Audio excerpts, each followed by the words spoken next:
नमस्कार, रोकठोक मध्ये आपलं स्वागत। मी प्रसाद काथे। शिवसेना आणि भारतीय जनता पार्टीची युती होणार की नाही हा प्रश्न सध्या गाजतोय। या प्रश्नाचं थेट उत्तर द्यायला दोन्हीही पक्ष टाळतायत, त्यामुळे संभ्रम कायम आहे। अगं अगं म्हशी मला कुठं नेशी अशी एक मराठीत म्हण आहे। याचा अर्थ असा की म्हैस आपल्याच दिशेला चाललेली असते, आपण तिची शेपटी पकडायची आणि जणू काही इच्छा नसताना म्हैस आपल्याला त्या दिशेने घेऊन चालली आहे असं म्हणायचं। असंच काहीसं वातावरण निर्माण करत शेवटी युती होणार अशी अटकळ लावली जाते। तर शिवसेना आणि भाजपा यांनी एकमेकांवर केलेली टीका पाहता युती होणार नाही असंही अनेकांना वाटतंय।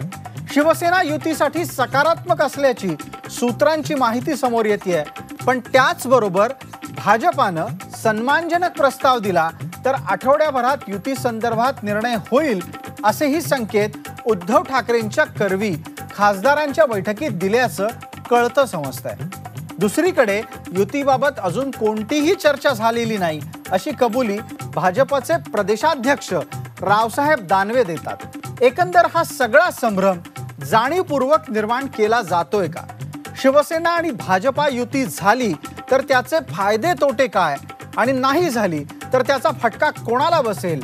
युतीसाठी आधी पुढाकार कोण घेईल? या सगळ्या प्रश्नांची चर्चा आपण आज करणार आहोत रोकठोक या कार्यक्रमात। आणि विशेष म्हणजे आजच्या रोकठोकच्या कार्यक्रमामध्ये या दोन्ही राजकीय पक्षांच्या ऐवजी थेट प्रेक्षकांना याबद्दल काय वाटतं यासाठी आपण आमच्या फोन लाईन्सवर आपली मतं रोकठोक बिनधास्त बोलू शकता, मांडू शकता। आमचे क्रमांक तुम्हाला स्क्रीनवर दिसतायत, तेव्हा बेधडक फोन करा, थेट बोला, रोकठोक बोला आणि या युतीच्या संभ्रमाबद्दल तुमचं काय म्हणणं आहे ते मांडा आजच्या रोकठोक कार्यक्रमात युतीचं भिजत घोंगडं।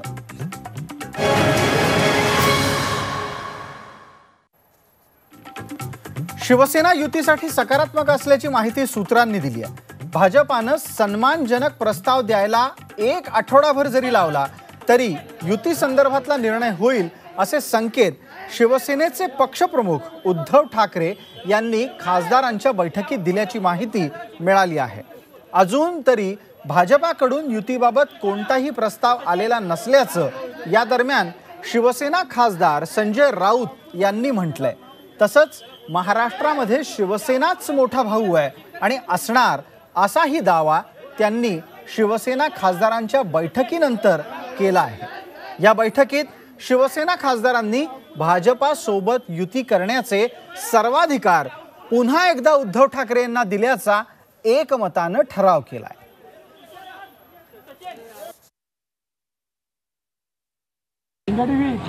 मुळात भारतीय जनता पक्षाकडून कुठल्याही प्रकारचे ऑफर किंवा प्रपोजल घ्यायला आम्ही इथे बसलेलो नव्हतो, आलेलं पण अशा प्रकारचं कुठलंही प्रपोजल जे आपण म्हणताय, आपण भाजपचे प्रवक्ते नाहीत असं मी मान्य करतो।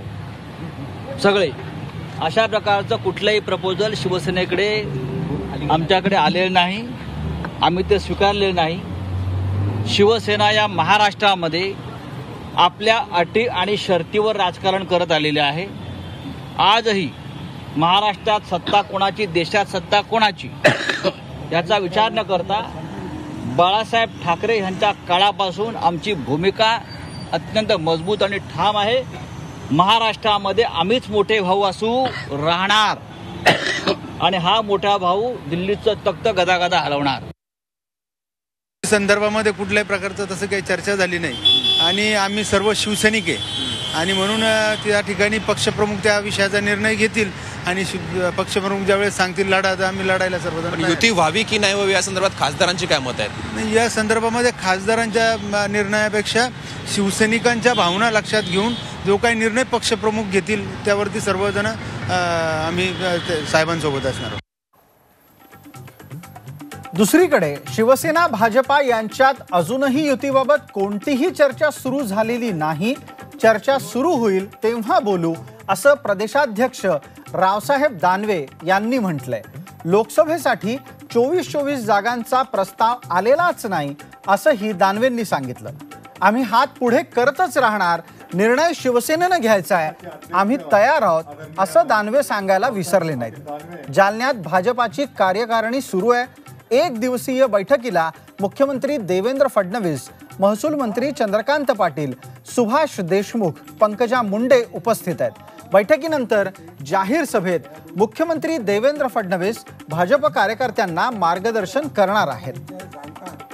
जनता पक्ष शिवसेनेची ज्या वेळेस युतीची बैठक होईल त्यावेळेस दोघांचे प्रस्ताव येतील, त्यांचा प्रस्ताव आमच्याकडे येईल, आमचा प्रस्ताव त्यांच्याकडे जाईल आणि त्या प्रस्तावामध्ये जर काही दुरुस्त करण्यासारखा असेल तर दोन्ही पक्षाचे नेते एकत्र बसून त्यावर चर्चा करतील। शिवसेना आमचा जुना मित्र पक्ष आहे, सरकारमध्ये केंद्र आणि राज्य सरकारमध्ये ते आहेत आणि सरकारमध्ये कुठल्याही प्रकारची अडचण नाही आणि कुठल्याही कामाला त्यांनी विरोध केलेला नाही। त्यामुळं आम्ही त्यांच्याकडनं युतीची अपेक्षा करतो आणि निर्णय शेवटी शिवसेनेला घ्यायचा आहे।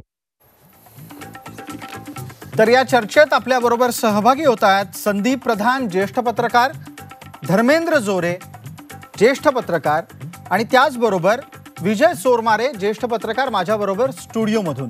या तीनही पत्रकारांचं स्वागत, त्याचबरोबर आपल्या सर्व प्रेक्षकांचंही स्वागत, कारण आज रोखोकमध्ये आपण प्रेक्षकांनाही या युतीच्या एकूणच संभ्रमावस्थेबाबत काय वाटतं तेही जाणून घेणार आहोत। आपण सर्वप्रथम एक फोन कॉल येतोय, फोनवरून एक आपले प्रेक्षक चर्चेत सहभागी होतात, संजय माने। माने साहेब बोला। हा नमस्कार सर, मी संजय माने बोलतोय, मल्हारपेठ पाटण तालुक्यातून, सातारा जिल्हा। बोला। माझा प्रश्न असा आहे की गेल्या अनेक दिवस या युतीचं जे गोंगड चालू आहे, माझं स्पष्ट मत असं आहे की युती व्हावी ही सर्व दोन्ही पक्षांची इच्छा आहे, परंतु लहान भाऊ कोण आणि मोठा भाऊ कोण ह्या याच्यामध्ये त्यांनी न अडकता ज्या जागा यापूर्वी निवडून आले त्या पक्षांनी त्या जागा पुन्हा निवडाव्या आणि ज्या जागा पराभूत झालेत त्या जागा त्यांनी त्यांच्या मताचा फरक बघून आपापल्या पक्षानं मोठेपणा त्या पक्षाला द्याव्यात आणि त्या ठिकाणी ती सीट मोठ्या फरकानं निवडून आणून युतीचं सरकार पुन्हा या राज्यामध्ये आलं पाहिजे आणि जनतेला समावेशक न्याय देण्याचं काम युती शासनानं पुन्हा केलं पाहिजे। जनता यांच्याकडे अगदी माने साहेब, तुमचा रोख लक्षात आला, तुमचा प्रश्नही लक्षात आला आणि तुमची भूमिका कळली।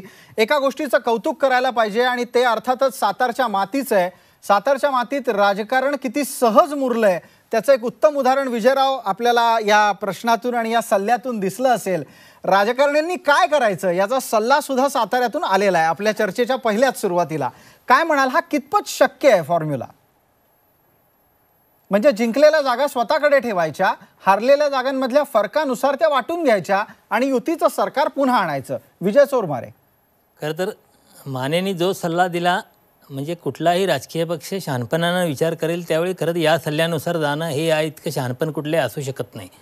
परंतु आता भाजप आणि शिवसेनेमध्ये फक्त या जिंकलेल्या जागा आणि मागच्या निवडणुकीचं गणित एवढ्यापुरत्याच गोष्टी मर्यादित नाहीत, त्या गोष्टी आत्ता संबंधित आहेत त्या या लोकसभेच्या जागांच्या संदर्भात आहेत, त्याचबरोबर पुढच्या विधानसभेच्या जागांच्या संदर्भात सुद्धा आहेत। म्हणजे थोडक्यात तुमचं म्हणणं असं आहे की आत्ताच्या घडीला शिवसेना सगळंच ठरवू पाहती आहे, मुलाच्या लग्नात आणखीन मुलीचं लग्न पण काढायचंय त्यांना, अशा प्रकारची परिस्थिती दिसते। संदीप प्रधान, शिवसेनेच्या या वागण्याचं कारण काय?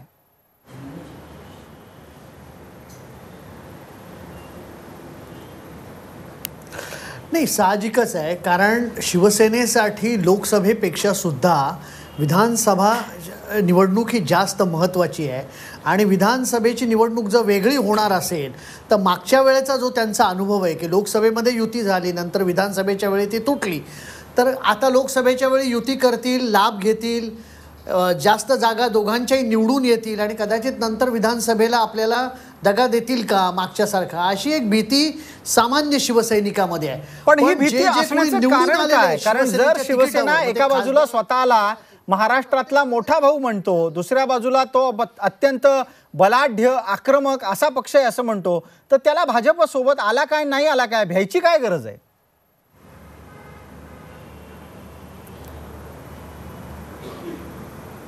नाही, बरोबर, ते आहेच त्यांचा जो दावा आहे की आम्ही मोठे भाऊ आहे, पण शेवटी अंकगणित जे आपल्याला समोर दिसतंय की ज्या मुंबईवरती वर्षानुवर्ष राज्य केलं शिवसेनेनी, तिथं सुद्धा मागच्या वेळी मोदी लाटेमुळे का होईना पण भाजप एक जागेनी एक आमदार त्यांचा जास्त निवडून आलेला आहे आणि आता त्यामुळेच निश्चितच ह्या वेळेला शिवसेना ताकसुद्धा फुंकून पिते की जर समजा आत्ता युती होणार असेल तर आत्ताच काही आश्वासनं तिला पदरात पाडून घ्यायची आहेत आणि ती आश्वासनं मिळाल्याखेरीज आपण युती करणार नाही असा एकूण त्यांचा रोग दिसतोय. धर्मेंद्र जोरे, ज्या पद्धतीनं शिवसेनेचं राजकारण चाललंय त्या शिवसेनेच्या राजकारणामधले 2 महत्त्वाचे घटक आहेत ज्याच्यावर मला तुमच्याकडून उत्तर हवं आहे.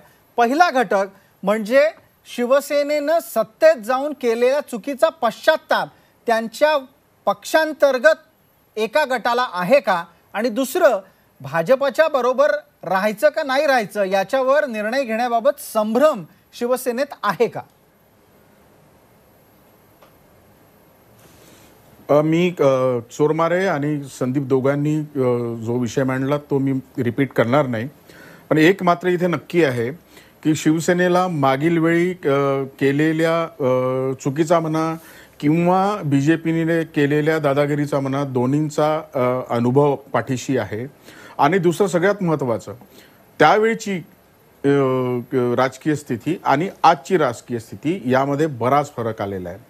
शिवसेनेला आता वाटते की जर आता व्यवस्थित आपण यांच्यासोबत सीट शेअरिंग केलं नाही किंवा आपल्या मताने हे सगळं झालं नाही तर पुन्हा काही धोका होऊ शकतो. आणि त्यासोबतच शिवसेनेला एक कॉन्फिडन्स सुद्धा आहे, एक तुम्ही आत्मविश्वास लक्षात घ्या. जसा अपोजिशनला काँग्रेस, NCP असू देत किंवा इतर सगळे रिजनल पार्टीज किंवा national Congress parties, national parties आहेत, राष्ट्रीय पक्ष, या लोकांना या क्षणाला जो एक वेगळा एक कॉन्फिडन्स आला आहे की आम्ही काहीतरी करू शकतो, आम्ही सत्ता पालट करू शकतो सगळं एकत्र आलो तर या सिच्युएशनमध्ये शिवसेनेचा हा आग्रह दुराग्रह नाही असं माझं म्हणणं आहे. त्याचं कारण धर्मेंद्र जोरे आपल्या सोबत एक प्रेक्षक आहेत DG पाटील पनवेलहून, आपण त्यांना चर्चेत सहभागी करून घेतोय. पाटील साहेब, तुम्हाला माझा आवाज येत असेल तर माझा थेट प्रश्न आहे तुम्हाला की शिवसेनेची आत्ताची भूमिका आणि त्यांचं सत्तेत असल्यानंतरचं वागणं याबद्दल तुम्हाला काय वाटतं? साहेब, BJP आणि जर शिवसेना एकत्र आली तर सोने पे सुहागा होईल आणि जर एकत्र आली नाही तर शिवसेनेचा 1 सीट येईल आणि वाचालवीर जे शिवसेनेत आहेत त्यांचं पाणीपत होईल. पण तुम्हाला असं का वाटतं की 1 सीट होईल आणि कोण वाचाळवीर आहेत शिवसेनेमध्ये? शिवसेनेचे जे प्रमुख काही नेते आहेत ते वाचालवीर आहेत, पण तसं काही करू नये आणि BJP शिवसेना एकत्र येऊन सोने पे सुहागा होईल आणि सोन्यासारखं होईल असं मला स्वतःला वाटतं. अगदी धन्यवाद पाटील साहेब. तुम्ही एक प्रेक्षक म्हणून जी नस महाराष्ट्रातल्या राजकारणाची आहे ती बोलून दाखवलीत. धर्मेंद्र जोरे, आपण थोड्या वेळापूर्वी बोलत होतो की शिवसेना आणि भाजपच्या अंतर्गत चाललेल्या एकूणच मानसिक द्वंद्वाबद्दल तुम्ही शिवसेनेबद्दल सांगत होतात, पण आता BG पाटील यांनी जी प्रतिक्रिया दिली ते असं म्हणाले की वाचाळवीरांच्या मुळे शिवसेनेचं नुकसान होत आहे असा एक संकेत त्यांनी दिला. आपण संदीप प्रधान यांच्याकडून यावर प्रतिक्रिया घेऊ. संदीप प्रधान, हे कोण वाचाळवीर आहेत आणि त्यांनी पक्षाचं नुकसान करायचं ठरवलंय का?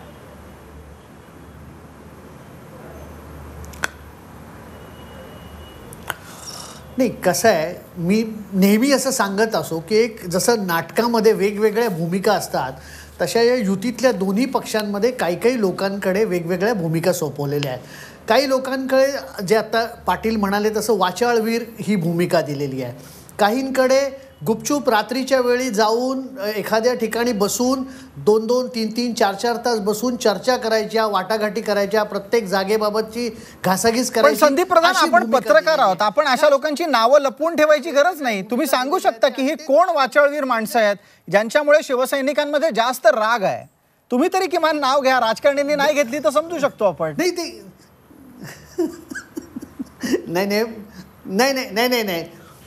नाही, मी काय म्हणतो, नावं सर्वश्रुत आहेत, कारण हे जे काही सगळा हा ड्रामा आहे तो रोज घडतो आहे आणि लोक ज्या पद्धतीने आत्ता बोलत आहेत आपल्याकडे त्यावरून त्यांना सगळं माहिती आहे आणि आपण ती नावं काही घ्यायची गरज नाही आहे. प्रत्येकाला माहिती की कोण कुठली भूमिका करतंय. पण संदीप प्रधान बऱ्यापैकी डिप्लोमॅटिक होत आहेत आज, पण ठीक आहे. महाराष्ट्राचे मुख्यमंत्री देवेंद्र फडणवीस समारोपाच्या भाषणामध्ये जालन्याला आता भाषण करतायत. त्यांच्याकडून तरी निदान युती बाबतीत काही वक्तव्य होतंय का? आपण थोड्याच वेळात ऐकूया. आपण आता थोडा वेळ जालन्याला जातोय. त्या ठिकाणी स्थापित केली. जहा जहा पाव संतन के तहा तहा बंटा ढार, ही आता राष्ट्रवादीच्या संदर्भातली गोष्ट स्पष्ट झालेली आहे आणि जनतेनं त्यांच्या यात्रेला दिलेला हा प्रतिसाद आहे. पण केवळ राष्ट्रवादीला दिला असं नाहीये, काँग्रेसने देखील आता त्यांच्या यात्रेचा 4था, 5वा का 6वा फेज हा विदर्भातनं सुरू केला आणि गडचिरोलीपासून सुरू केला. त्या गडचिरोली जिल्ह्याच्या आरमोरी नगरपालिकेची आज निवडणूक झाली आणि त्याही ठिकाणी नगराध्यक्षासहित संपूर्ण बहुमत भारतीय जनता पक्षाला मिळालं. यांनी कितीही आकांड तांडव केला तरी जनता कोणाच्या पाठीशी आहे या महाराष्ट्रातल्या प्रत्येक निवडणुकीने दाखवलाय, प्रत्येक निवडणुकीने दाखवलाय. आणि आता तर या देशामध्ये एक अत्यंत महत्वाची निवडणूक येऊ घातली आहे. आज ज्यावेळी आपण जालन्यामध्ये आपली कार्यकारिणी करतोय, या कार्यकारिणीच्या माध्यमातून आपलं जे संघटन आहे, जी खऱ्या अर्थानं भारतीय जनता पक्षाची ताकद आहे. निवडणूक हे जर युद्ध असेल तर संघटन आमचं अस्त्र आहे, निवडणुकीचं उपकरण आहे आणि या संघटनेला एक दिशा देण्याकरता आणि या संघटनेचं नेतृत्व करणारे महाराष्ट्रातले जे कार्यकर्ते आहेत, या कार्यकर्त्यांना ऊर्जा देण्याकरता या जालन्याच्या भूमीमध्ये आपण आलो आहोत. ही समर्थ रामदासांची भूमी आहे, मगाशी त्याचा उल्लेख झाला. आणि समर्थ रामदास म्हणायचे, सामर्थ्य आहे चळवळीचे, जो जो करील तयाचे, परंतु तिथे अधिष्ठान हवे भगवंताचे. भारतीय जनता पक्षाच्या करता भगवंत जनता आहे आणि भारतीय जनता पक्षाकरता भगवंत ही खऱ्या अर्थानं त्याची संघटना आहे. आणि म्हणून आपल्याकरता आपण हे म्हटलं पाहिजे, सामर्थ्य आहे चळवळीचे, जो जो करील तयांचे, तिथे अधिष्ठान हवे आहे संघटनेचे. ते संघटनेचं अधिष्ठान आज मांडण्याकरता या ठिकाणी कार्यकारिणीची सभा आपण घेतली आहे. बंधू भगिनींनो, नुकतीच संक्रांत आपण पार पाडली. आता संक्रांत कोणावर आणायची आहे याची आपल्याला कल्पना आहेच, पण संक्रांतीपासून उत्तरायण सुरू होतो आणि उत्तरायण ज्यावेळेस सुरू होतो त्यावेळेस दिवस मोठा मोठा होत जातो आणि ज्यावेळेस दिवस मोठा मोठा होत जातो त्यावेळी सूर्य देखील अधिक काळ त्या ठिकाणी आपल्याला तळपताना दिसतो. या उत्तरायणामध्ये एकीकडे सूर्यासारखी ऊर्जा घेऊन आपल्याला हा जो नवीन दिवस आहे, हा दिवस, या दिवसाचा क्षण आणि क्षण आणि आपल्या आयुष्याचा कण आणि कण. तर महाराष्ट्राचे मुख्यमंत्री संघटनेचं महत्त्व आणि युद्धशास्त्रातले नियम निवडणुकीच्या दिवसात कसे असतील याचं मार्गदर्शन कार्यकर्त्यांना करत होते.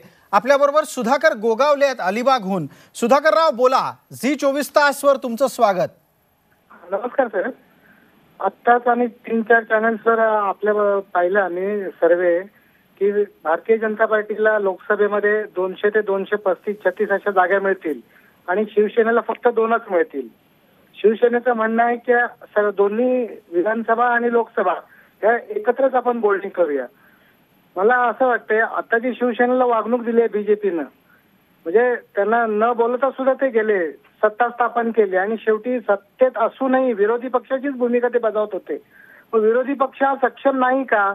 आणि आज आम्ही शिवसैनिक, मी स्वतः शिवसैनिक आहे, आम्हाला हीच आशा आहे की सन्मानानं त्यांनी आमच्या बरोबर शिवसेनेबरोबर युती करावी आणि महाराष्ट्रात आता जे सन्मानानं युती करावी म्हणजे काय करावं सुधाकर गोगावले? सन्मानाने म्हणजे आता 50-50% जर जागा आपण वाटून घेतल्या आणि मगाशी एका पहिल्या प्रेक्षकाने जे म्हटलंय, ज्या ज्या जागा तुम्ही निवडल्यात म्हणजे जिंकल्या आणि जिथे जिथे आपलं जिथे 1 नंबर 2 नंबरला शिवसेना बीजेपी होती त्याप्रमाणे त्या जागा वाटून घेतल्या. अगदी लक्षात आला आपला मुद्दा. आपण विजय चोरमारेंना या निमित्तानं प्रश्न विचारतोय. विजयराव, अर्ध्या जागांचं वाटप आणि या सगळ्या गोष्टी एका बाजूला आपण ठेवून देऊ, शिवसैनिकाची प्रतिक्रिया काय होती आपण ऐकली. शिवसैनिक म्हणतो सन्मानानं आमच्या बरोबर या. हा शिवसैनिकाचा सन्मान गेले इतके दिवस सत्तेत जाऊनही दुखावला गेलाय का? शिवसैनिकाचा सन्मान ज्याचा उल्लेख सातत्यानं उद्धव ठाकरे सुद्धा करत आलेत, पण निर्णय घेताना प्रत्येक निर्णय उद्धव ठाकरे स्वतः घेत आलेत.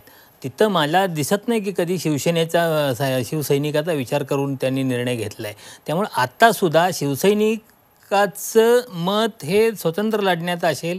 गेले 2-1 वर्षे उद्धव ठाकरे जाहीरपणे स्वबळावर लढण्याची, कोणाबरोबर आघाडी न करण्याची घोषणा करतायत. आणि आता निवडणुका जर सैनिकाला असं वाटतं की सत्तेत जाऊ नये, भाजप बरोबर बसू नये, मांडीला मांडी लावून सत्ता चालवू नये, तरीही सत्तेत जाण्याचा आग्रह का असतो? आणि इतकंच नाही तर सत्तेत गेल्यावर बाहेर न येण्याचं काय कारण असतं? तो सत्तेचा मोह हे शिवसेनेच्या संदर्भात खूप आपल्याला आपण बघत आलोय. म्हणजे जो केंद्रातल्या सत्तेत सुद्धा अत्यंत तुटपुंज असं एक मंत्रिपद घेऊन शिवसेना तिथं तगून आहे.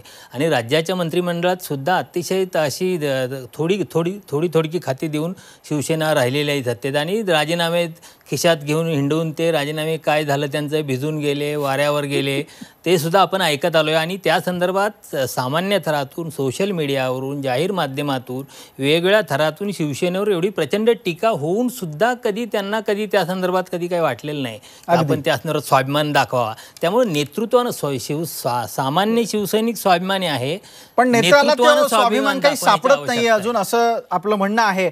आपण एका छोट्याशा जाहिरातीच्या विश्रांतीसाठी इथे थांबतोय आणि जाहिरातीच्या विश्रांतीनंतर जेव्हा आपण परतू त्यावेळेला रोखठोक मधली चर्चा सुरू करू धर्मेंद्र जोरे यांच्यापासून. आणि त्यांनाच अर्थातच प्रश्न असेल की भाजप शिवसेनेला अपमानजनक वागणूक देतोय का? बदललेल्या परिस्थितीनुसार शिवसेना भाजपसाठी मजबुरी झाली आहे.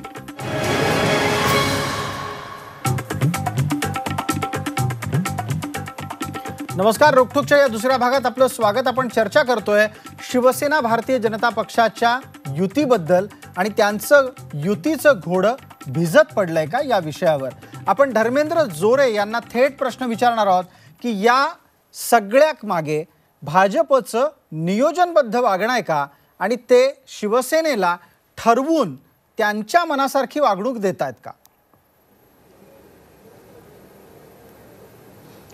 हे बघा, तुम्हाला अगदी 2014 पासूनचा विचार करायला लागेल. 2014 मध्ये 1 महिना अपोजिशनमध्ये विरोधी पक्षामध्ये बसून विरोधी नेतेपद घेऊन शिवसेनेने बीजेपी गव्हर्नमेंट जॉईन केलंय. बीजेपी गव्हर्नमेंट तो काही युतीचा हे नव्हतं, गव्हर्नमेंट नव्हतं. प्री पोल अलायन्समध्ये नव्हते, पोस्ट पोल अलायन्स यांचा झाला. त्यामुळे ज्या पद्धतीने बीजेपीला बहुमतापेक्षा काही संख्या कमी पडली होती, ती संख्या पुन्हा मिळावी, जास्त मिळावी या दृष्टीने देवेंद्र फडणवीसांना काम करणं अगदी आवश्यक होतं. त्यामुळे ते सरकार बीजेपीचं सरकार म्हणूनच चालवलं गेलं.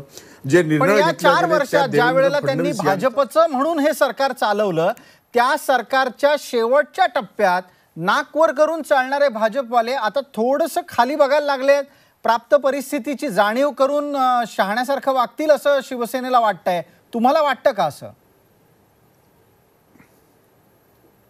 ते मी पहिल्या प्रश्नामध्ये जेव्हा तुम्ही विचारलं त्याचं उत्तर देताना मी जे बोललो होतो की बदललेली राजकीय स्थिती, जे परसेप्शन आहे, परिस्थिती बदलली आहे असं परसेप्शन आता आहे, असा मोठा समज आता सध्या या देशामध्ये झालेला आहे.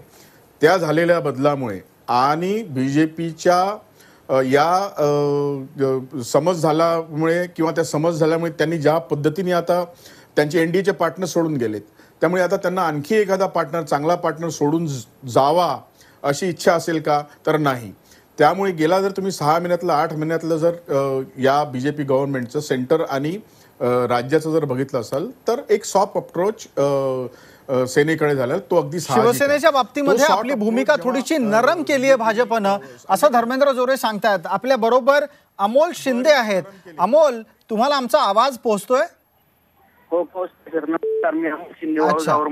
बोला अमोल शिंदे, आपल्याला काय वाटतं शिवसेनेच्या बद्दलचं वागणं बदललंय का भाजपचं, आणि अशा बदललेल्या वागण्याचा शिवसेनेने फायदा घेतला पाहिजे का? शिवसेनेचं वागणं विधानसभेच्या निवडणुकीच्या आधी होते, आतापर्यंत त्याच्यात काहीच बदल झालेला नाही. आतापर्यंत नरेंद्र मोदी सरकारनं साडेचार वर्षामध्ये अतिशय उत्तम कामगिरी. त्याच्या नंतर देवेंद्र फडणवीस यांनी सुद्धा महाराष्ट्राची अतिशय कामगिरी व्यवस्थित केली. माझं असं मत, शिवसेनेने जर युती नाही केली पहिले तर ते जागा आलत्या, आता 700 जागा येणार निश्चित जर ते निवडणूक लढली. तुम्हाला किती वाटतात शिवसेनेच्या जागा येतील जर युती न करता शिवसेना लढली तर? लयच लय त्याच्या 6 ते 7 जागा येतील. मराठवाड्यात काय स्थिती असेल? तुम्ही मराठवाड्यातून बोलताय आता. ठीक आहे, अमोल शिंदे यांच्यापर्यंत आपला आवाज नीट पोहोचत नव्हता, पण आपण संदीप प्रधानांना विचारू. संदीप प्रधान, आतापर्यंत 5 लोक या चर्चेमध्ये सहभागी झाले, त्यापैकी 3 जण तरी वारंवार असं सांगत होते की शिवसेनेने युती केली पाहिजे, नाहीतर शिवसेनेचं खूप मोठं नुकसान होईल. तेव्हा संदीप प्रधान, तुमच्या लेखी शिवसेनेला सर्वाधिक फटका कुठल्या भागात बसेल आणि हे त्यांच्या कार्यकर्त्यांना जर लक्षात येत असेल, सैनिकांना कळत असेल, तर नेत्यांना कळत नाही का?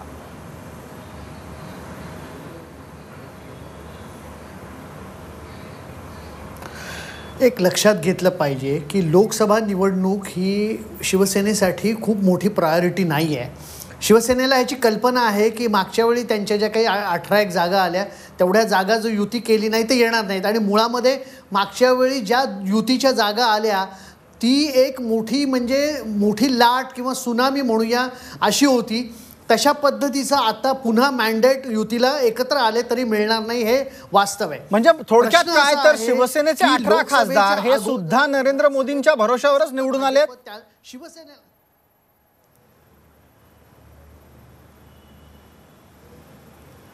नाही, निश्चितच मागच्या वेळी नरेंद्र मोदी यांचा करिश्मा होता, त्याचाच हा सगळा चमत्कार आहे आणि त्याच्यामुळेच हे घडलंय. पण आता तसं स्थिती नाही, कारण ज्या पद्धतीने गेल्या काही दिवसामध्ये म्हणजे जावडेकरांनी जे वक्तव्य केलं की मोदी पुन्हा नाही आले तर देशात अराजक होईल, गडकरी गेल्या काही दिवसामध्ये ज्या पद्धतीची विधानं करतायत, हे सगळं आत्ता धर्मेंद्र म्हणाल तसं की वातावरण बदलल्याचं निदर्शक आहे आणि त्याचाच लाभ घेण्याचा आपल्या बरोबर कीर्ती शहा आहेत, आपले प्रेक्षक आहेत.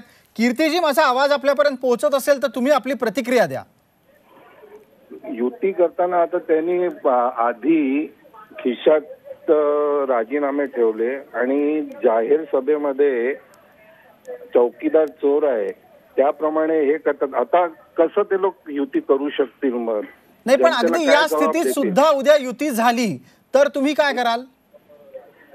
युती झाली तर म्हणजे कठीणच आहे. शिवसेनेला बरंच ऐकावं लागेल जनतेकडून. समजा उद्या शिवसेनेचा उमेदवार तुमच्या दारात आला मत मागायला, तुम्ही काय करणार? मग कसं त्यांना विचारणार? आम्ही जबाब विचारणार का कसं काय तुम्ही ज्या हिशोबाने तुम्ही सांगत आहे का चौकीदार चोर आहे आणि जाहीर सभेमध्ये तुम्ही ज्यावेळी एवढे आक्षेप करत आहात, मग युतीचा अर्थ काय आहे? अगदी धन्यवाद. यानंतर आपले दुसरे प्रेक्षक आहेत विलास जाधव. विलासराव, आवाज येतोय का? हा, येतोय साहेब. बोला विलासराव, काय म्हणताय? साहेब, आम्ही शिवसैनिकांनी गेले 4.5 वर्ष भाजपकडून खूप सारा अनुभव घेतलेला आहे आणि ज्या ज्या ठिकाणी शिवसेनेला पाण्यात बघता येईल अशा पद्धतीने त्यांनी पाहिलेलं आहे आणि अशा प्रकारे त्यांनी अतिशय हीन वागणूक दिलेली आहे शिवसेनेला. आणि म्हणून आमची सर्व शिवसैनिकांची विनंती आहे, जे उद्धवजी जे निर्णय घेतील तो योग्य घेतील. आणि उद्धवजींनी जर ठरवलं की हिंदुत्वासाठी युती करायची, मग शिवसैनिक काय करणार? शिवसैनिक, आमच्यासारखे शिवसैनिक उद्धवजींच्या निर्णयासाठी सहमत असतील. शिवसेना हाच आमचा वायू आहे आणि त्याच्यामुळे उद्धवजी जो निर्णय घेतील तो आमच्यासाठी सर्व सहमत असतील. पण मग पाण्यात पाहिलेल्या पक्षाबरोबर जाणार कसं तुम्ही? शेवटी हा पाण्यात पाहणाऱ्या पक्षांसाठी जाण्यासाठी हा फक्त शिवसेनेसाठी हा नसून हा संपूर्ण जनतेसाठी जावं लागणार आहे, जनतेच्या भल्यासाठी जावं लागणार आहे. आणि अशाच प्रकारचं आणि तुमच्या लेखी गेले 4.5 वर्ष तुम्ही सत्तेत जनतेच्या भल्यासाठीच आहात असा दावा तुमचे सत्तेतले नेते करतायत. बरोबर आहे. ठीक आहे. धन्यवाद विलासराव, आपण सहभागी झालात. विजयराव, 2 प्रतिक्रिया आपण ऐकल्या. कीर्ती शहा असं म्हणाले की कुठल्या तोंडाने शिवसेना युती करणार आहे भाजपशी, आणि दुसऱ्या बाजूला विलास जाधव शिवसैनिक होते, त्यांना पण राग भयंकर आहे भाजपविषयी. त्यांचंही म्हणणं आहे की नेत्यांनी युती करू नये, पण वेळ आली तर काय करणार, भाजपचा प्रचार करावा लागेल, अशा मूडपर्यंत ते आलेत. शिवसैनिकांमधली जी अस्वस्थता आहे ना, ही अस्वस्थता लक्षात घेण्यासारखी आहे. विजयराव, शिवसैनिकांच्या तर अस्वस्थता आहेच, पण एक गोष्ट आहे, आतापर्यंतच्या बऱ्याच निवडणुका बघितल्या तरी लक्षात येतं, ज्यावेळी शिवसेनेच्या नेतृत्वाकडून निर्णय होतो, म्हणजे उमेदवारी जाहीर होईपर्यंत शिवसैनिक असंतोष व्यक्त करतात, अमक्याला उमेदवारी देऊ नका म्हणतात, तमक्या पक्षातून आलेल्याला उमेदवारी देऊ नका म्हणतात. पण ज्यावेळी उमेदवारीचा निर्णय होतो त्यावेळी शिवसैनिक सगळे आपल्या जाहीर झालेल्या उमेदवाराच्या प्रचाराला लागतात. असा आतापर्यंत शिवसेनेबाबतचा निर्णय आहे. या बाबतीत आता धर्मेंद्र जोरेंना मी या संदर्भातला पुढचा प्रश्न विचारतोय. धर्मेंद्रजी, शिवसैनिक आदेशानुसार काम करतात हा एका बाजूला मुद्दा जरी ठेवला तरी पण समजा समोर भाजपचा उमेदवार असेल आणि त्याच्यासाठी शिवसैनिकांना प्रचार करायची वेळ आली तर तुमचं राजकीय ज्ञान वापरून मला एका प्रश्नाचं उत्तर द्या. शिवसैनिक मनापासून भाजपवाल्यांचा प्रचार यंदा करतील, त्यांना निवडून आणतील? हे बघा, हा या प्रश्नामध्ये मी आणखी 2 पार्टीज ऍड करतो. काँग्रेस असू देत, एनसीपी असू देत, बीजेपी असू देत किंवा सेना असू देत. जिथे जिथे असं युतीमध्ये किंवा आघाडीमध्ये उमेदवार येतील ना, तिथे सेनेचा उमेदवार असेल तर बीजेपी काम करणार नाही, काँग्रेसचा उमेदवार असेल तर एनसीपी तेवढं मन लावून करणार नाही. हा अगदी नॅचरल कोर्स ऑफ बिहेवियर ज्याला म्हणतो तसं असतं.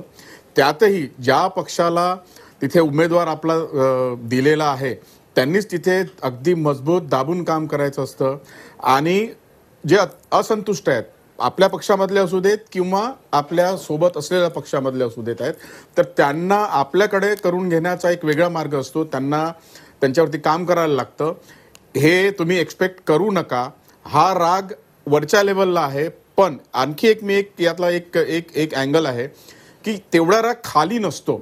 खाली लोक बराच काय म्हणतात त्याला समजुतीने वागत असतात. त्याच्यामुळे एका शिवसैनिकांनी जो इथे एक मेसेज दिला की साहेब सांगतील ते आमच्यासाठी ती आमच्यासाठी पूर्व दिशा असेल, तर तो खालचा शिवसैनिक आहे आणि खालचा जो बीजेपीचा कार्यकर्ता आहे तो आपला जेवढं काम आहे तेवढं करेल. पण थोडक्यात तुमचं म्हणणं असं आहे की शिवसैनिक असो किंवा भाजपाचा कार्यकर्ता असो तो आदेशबर हुकूम वागेल. आपल्याबरोबर महेंद्र जंगम आहेत पुण्याहून. महेंद्रजी बोला, काय प्रतिक्रिया आपली शिवसेना भाजपा युतीबद्दल? नमस्कार सर, सगळ्यांना नमस्कार. नमस्कार. हे भाजप आणि शिवसेना ह्या दोघांना सुद्धा माहिती आहे की जर युती झाली नाही तर यांचे 5-5 सुद्धा खासदार येणार नाहीत निवडून. मग हे पब्लिकला वेडे बनवायसाठी हे भोंगड्या भिजत ठेवतायत का आणि शेवटच्या क्षणाला युती करणार? आणि जर एवढा स्वाभिमान आहे आणि तो आता शिवसेनेचा, मी पण शिवसैनिकच आहे, पण शिवसेनेचा म्हणतो उद्धव साहेब जे निर्णय देतील तो आम्हाला मान्य असेल. आमच्यासारख्या शिवसैनिकांना बाळासाहेब जो निर्णय घ्यायचे तोच मान्य असायचा. हे आता शिवसेना बरोबर नाही. आत्ताच्या शिवसेनेत काय प्रॉब्लेम वाटतो तुम्हाला? हॅलो, बोला बोला महेंद्रजी, माझा प्रश्न होता आत्ताच्या शिवसेनेत काय प्रॉब्लेम वाटतो? प्रॉब्लेम म्हणजे ते आता विधानसभेचे इलेक्शन, लोकसभेचे इलेक्शन झाल्यापासून जो अपमान चाललाय हा बाळासाहेबांनी कधीच सहन केला नसता आणि आम्ही पण नाही करणार. अगदी परफेक्ट एक प्रतिक्रिया आली आहे, ती खरी शिवसैनिकाची प्रतिक्रिया म्हणायला लागेल आपल्याला. संदीप प्रधान, ऐकलं असेल आपण महेंद्र जंगम काय म्हणाले. महेंद्र जंगम म्हणतायत की बाळासाहेबांनी असा अपमान सहनच केला नसता.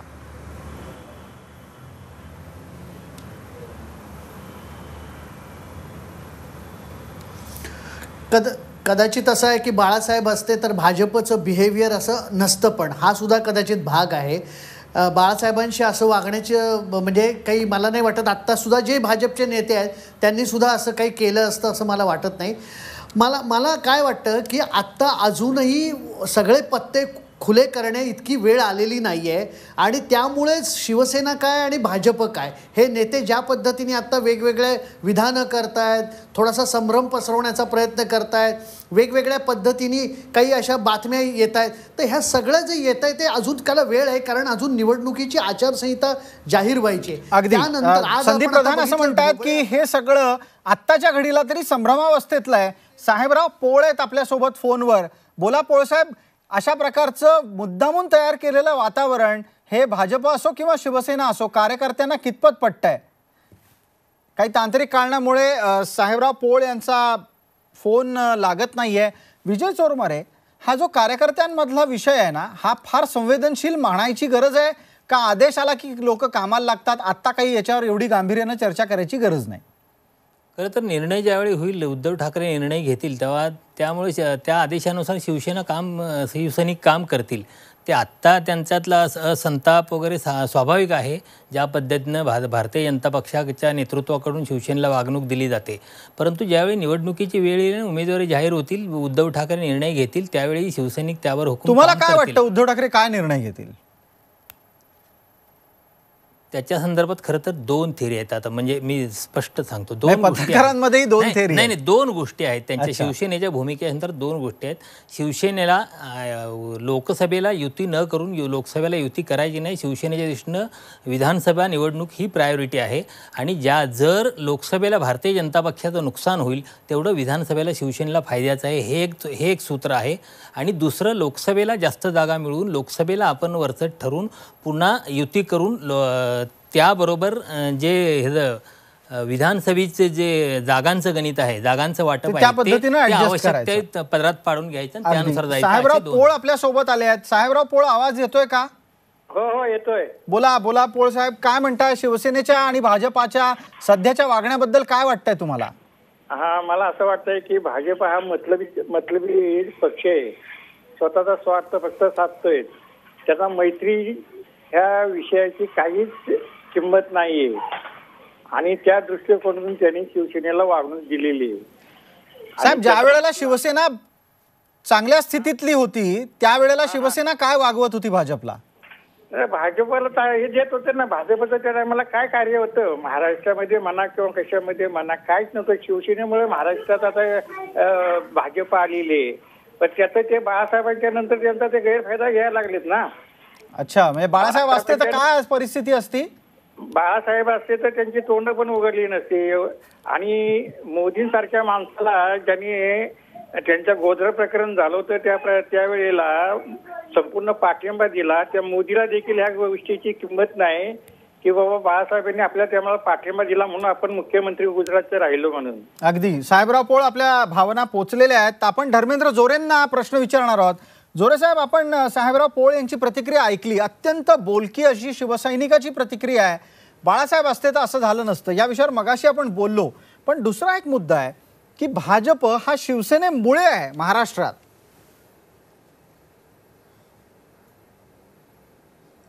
हे बघा, ही समीकरणं अशी असतात, जेव्हा एखाद्या राष्ट्रीय पक्षाला एखाद्या राज्यामध्ये घुसायचं असतं तेव्हा तो त्या प्रादेशिक पक्षाचा आधार घेतो. याचं उदाहरण अनेक ठिकाणी आपल्याला भारतामध्ये मिळेल. आणि त्या राष्ट्रीय पक्षाने त्या प्रादेशिक पक्षाला कसं संपवलं आणि स्वतः कसं राज्यात आलं, कसं स्वतःचं गव्हर्नमेंट कसं बनवलं, ही पण अनेक उदाहरणं आहेत. त्याच्या विरुद्ध राष्ट्रीय पक्षाला संपवून प्रादेशिक पक्ष कसे मजबूत झाले आणि आज ते या स्थितीला येऊन पोहोचलेत की ते आज केंद्रातलं सरकार ठरवण्याच्या ताकदीमध्ये आहेत आज. तर बघा, हे व्यक्ती आणि राजकीय स्थिती ही काही नेहमीसाठी सारखीच नसते. सगळ्या ह्या गोष्टी बदलत असतात. आणि बाळासाहेब असते किंवा नसते या गोष्टीचा आता विचार करण्यात काही अर्थ नाही. आताचा जो विचार केला पाहिजे तो आजच्या स्थितीला बघून, आणि एवढंच नाही तर भविष्यात येणाऱ्या दिवसांनाही बघून तो निर्णय झाला पाहिजे. अगदी बरोबर म्हणालात. भूषण देशपांडे आहेत आपल्या बरोबर. भूषणजी, आवाज येतोय का? हॅलो, बोला भूषणजी. हा, नमस्कार. मी भूषण देशपांडे बोलतोय कोल्हापूरहून. बोला. मला तुम्हाला एक पॉइंट करून द्यायचा आहे. जर झालेल्या 3 राज्यातल्या मागच्या 2 महिन्यांमध्ये झालेल्या 3 राज्यातल्या तुम्ही जर का निवडणुका बघितल्या तर त्या 3 राज्यातल्या निवडणुकीमध्ये मध्य प्रदेश, राजस्थान, त्याचबरोबर मध्य प्रदेश, राजस्थान, पंजाब, त्याचबरोबर महाराष्ट्र आणि उत्तर प्रदेश ह्या सगळ्या राज्यांचा जर का विचार केला तर थोडक्यात होणारा म्हणजे 1000 म्हणजे अगदी थोडक्या मतांपासून होणारा 500, 1000 अशा मतात होणारा जो काही भाजपचा पराभव आहे तो पराभव भाजपला न पडणार आहे. आपल्याच चॅनलवरती दाखवलं गेलं होतं की शिवसेनेच्या राज्य आणि देश पातळीवर मोठ्या उपद्रव क्षमतेमुळे जे काही 1000 आणि 500 मध्ये थोडक्यात जे काही उमेदवार भाजपचे पराभूत होत आहेत त्या पराभूत होणाऱ्या उमेदवारांचं जर का संख्याबळ बघितलं नाही, पण आता काय वागलं पाहिजे? तुम्हाला अपेक्षा काय आहेत? काय केलं पाहिजे ते सांगा. अपेक्षा अशी आहे की टाळी ही एका हाताने कधीच वाजवू शकत नाही, दोन्ही हातांनी वाजवावी लागेल. यासाठी जेवढे प्रयत्न जेवढं काही गरज शिवसेनेला आहे त्याही पेक्षा जास्त गरज ही भाजपला आहे.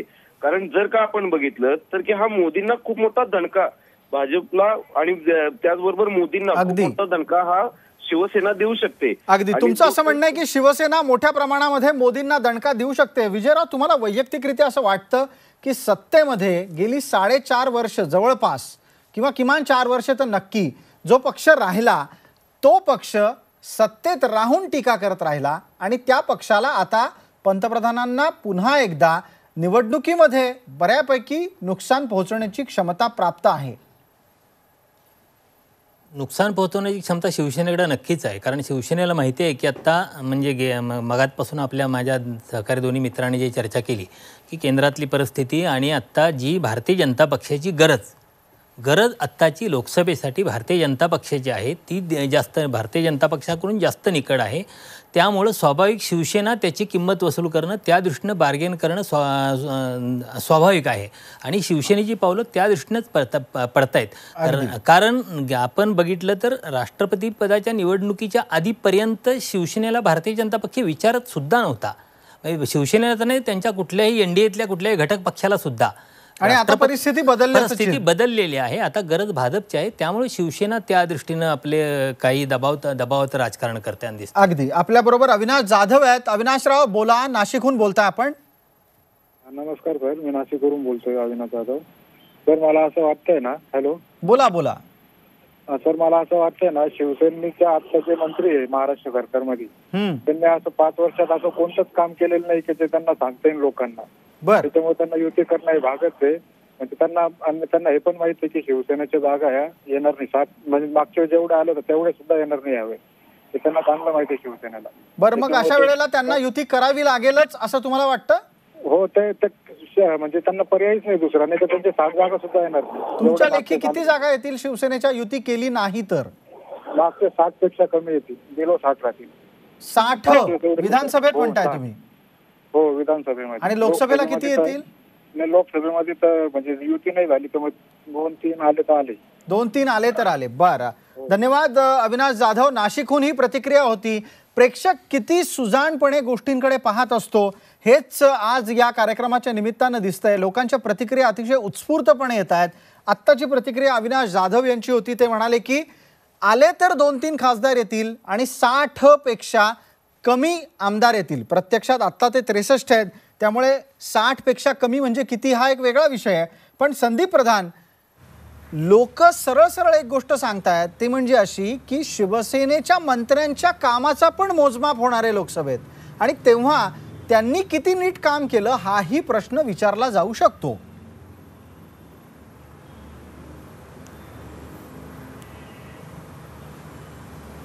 निश्चितच, म्हणजे शिवसेनेला सुद्धा उत्तरं द्यावी लागणार आहेत लोकांना. कारण आता काय लोक सगळ्यांनाच उत्तरं विचारतील. जसं आता भाजपला सरकारला विचारतात त्याप्रमाणे शिवसेनेच्या मंत्र्यांकडे जी खाती आहेत त्याच्याबाबत त्यांनाही उत्तरं द्यावी लागतील. आणि मला जे दिसतंय ते हेच दिसतंय, जसं चोरमारे म्हणाले तसं, की लोकसभेला आत्ता युती करणं ही भाजपची गरज आहे. ती करायची की नाही हे शिवसेनेला ठरवायला लागेल. आणि जर लोकसभेत युती केली नाही शिवसेनेनी तर विधानसभेमध्ये युती करायची नाही की नंतरच एकत्र यायचं हे भाजपला ठरवायला लागेल. एकूण असंच एक सगळं मला वाटतं ह्या सगळ्याचं एक अगदी. धर्मेंद्र जोरे, तुमच्या लेखी भाजपचा प्लॅन ए आणि प्लॅन बी काय आहे? प्लॅन ए प्लॅन बी एकच आहे. शक्यतो अटीतटीचे प्रयत्न करून सेनेला सोबत घेतलं पाहिजे आणि जर येत नसतील तर शेवटचं मग त्यांनी ठरवलं आहे, त्यांचं सगळं तयार आहे, त्यांचे सर्व्हेस तयार आहेत, त्यांचे उमेदवार तयार आहेत. त्यांनी लीड घेऊन शिवसेनेशी जे इन्फॉर्मल बोलणं अजूनही चालू आहे. जरी शिवसेना म्हणत असेल की आमच्याशी कोणी बोललेलं नाही, आमच्याशी कोणी बोलत नाही, पण हे कित्येक दिवसांपासून यांच्या बोलणी वाटाघाटी चालू आहेत. फक्त त्याला एक जो फॉर्मॅलिटीचा जो एक औपचारिकता जी लागते ती अजूनपर्यंत सुरू झालेली नाही. ती काही दिवसांनी होईल असं मला वाटते. आणि प्लॅन ए प्लॅन बी काय? प्लॅन ए प्लॅन बी दोन्ही की काही करून जिंकायचं आहे. लोकसभेमध्ये जास्तीत जास्त इथनं MPs निवडून द्यायचे आहेत आणि विधानसभेमध्ये पुन्हा 1 नंबरचा पक्ष येऊन सरकार बनवायचं आहे. अगदी. आपल्या बरोबर अभिजित पाटील आहेत, प्रेक्षक आहेत आपले. अभिजितराव बोला. मला असं वाटतं की गेले 4 वर्षे झालं की दोघं जण भांडत असतात प्रत्येक वेळी आणि शिवसेना भाजप प्रत्येक वेळी भांडत असतं. यांना काय वाटतं, भाजपला वाटतं की आम्ही सत्तेत आहोत, सत्तेचा आम्हाला फायदा होईल आणि भविष्यात आमची विकास कामं किंवा आमच्याकडे चेहरा आहे हा लोकसभा विधानसभेला घेऊन जात असतात. मात्र शिवसेनेला काय वाटतं का प्रत्येक वेळी आपण किंग मेकरच राहू, पण इथून पुढे किंग मेकर राहणार नाहीत आणि युती होणारच, प्रत्येक युती होणारच. युती करणं पण जनतेलाही सातत्यानं फसवत आहे, जनतेला फसवतायत. अभिजित पाटील, आपण एक फार महत्वाची प्रतिक्रिया दिली की हे दोन पक्ष सातत्यानं भांडून एकमेकांच्या विरोधात बोलून जी काही राजकीय भूमिका घ्यायची ती घेतात, युती होणारच आहे, पण हे जनतेला फसवतायत. एक फार महत्वाची प्रतिक्रिया अभिजित पाटील यांच्याकडून आली आहे. आपण तीनही ज्येष्ठ पत्रकार आहात, मी एकच प्रश्न आता तिघांना विचारणार आहे, पटकन आपल्याकडून उत्तरं हवी आहेत. युती झाली तर किती जागा, युती नाही झाली तर किती जागा? सगळ्यात आधी उत्तर देतील विजय चोरमारे. युती झाली तर किती जागा, युती नाही झाली तर किती जागा? विजयराव बोला. युती झाली तर भारतीय जनता पक्ष साधारण 14 जागापर्यंत येईल आणि शिवसेना 10 जागापर्यंत येईल. आणि नाही झाली तर? नाही झाली तर भारतीय जनता पक्ष एक 10 जागापर्यंत असेल, शिवसेना 6-7 जागापर्यंत येईल. बरं, धर्मेंद्र जोरे, आपलं काय, आपला आकलन काय, अंदाज काय, पटकन? युती झाली तरी बीजेपी सिंगल लार्जेस्ट पार्टी असेल, शिवसेना त्यांच्या मागे असेल, सिंगल लार्जेस्ट पार्टी असेल आणि नाही झाली तर अटीतटीचं होईल. आणि नाही झाली तरीही बीजेपीला महाराष्ट्रामधनं MP जास्त मिळतील. अगदी. संदीप प्रधान, आपण सांगा. फक्त एक लक्षात घ्या,